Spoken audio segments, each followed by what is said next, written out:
आज आपण पाहणार आहोत तो आधुनिक भ्रम.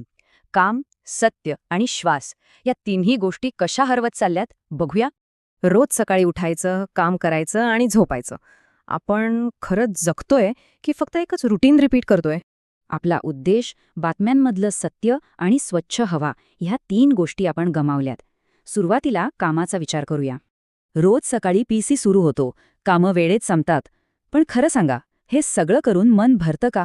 पगारामुळे पोटाची खळगी नक्की भरते, पण आयुष्यात योग्य उद्देश नसेल तर आपण आतून पूर्णपणे पोकळ राहतो. म्हणूनच स्वतःला विचारा, हे रोजचं धावणं फक्त टिकून राहण्यासाठी आहे की खरोखर काहीतरी मोठं साध्य करण्यासाठी? यावर उपाय काय?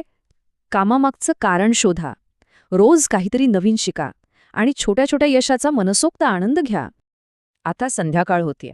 टीव्हीवर ब्रेकिंग न्यूजचा एवढा गोंधळ असतो की त्यात खऱ्या सत्याचा आवाज पार दबून जातो. बातमी सर्वात आधी देण्याच्या शर्यतीत टीआरपी मिळतो, पण फॅक्ट्स आणि सत्य कुठेतरी हरवून बसतं. हे धोकादायक आहे. म्हणूनच वेगवान असण्यापेक्षा अचूक असणं जास्त महत्वाचं. जेव्हा टीव्हीवर आरडाओरडा वाढतो तेव्हा फॅक्ट्स मरण पावतात. यावर उपाय सोपा आहे. अँकरचा आवाज नाही तर डेटा बघा. बातमी आणि मत यातला फरक ओळखायला शिका. काम आणि टीव्हीच्या पलीकडे आणखी एक भयानक वास्तव आहे. आपण रात्रंदिवस फक्त विषारी धूर छातीत भरतोय. हा 0 आकडा बघा. शहरातल्या हवेवर चर्चा तर खूप होते, पण ग्राउंड लेवलवर प्रत्यक्षातली कृती अगदी 0.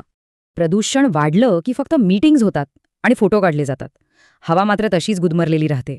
स्वच्छ श्वास हा आपला हक्क आहे, पण त्यासाठी फक्त घोषणा नकोत, तर सरकार आणि आपला प्रामाणिक हेतू हवा. आता हा आधुनिक भ्रम मोडायचा कसा?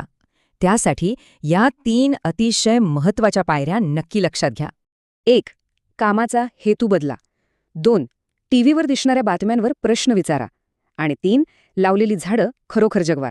सोबतच कारपूलिंग किंवा इलेक्ट्रिक गाड्यांचा वापर वाढवा. बांधकामाच्या धुळीवर कडक नियंत्रण आणण्याची आपण सगळ्यांनी मागणी केलीच पाहिजे.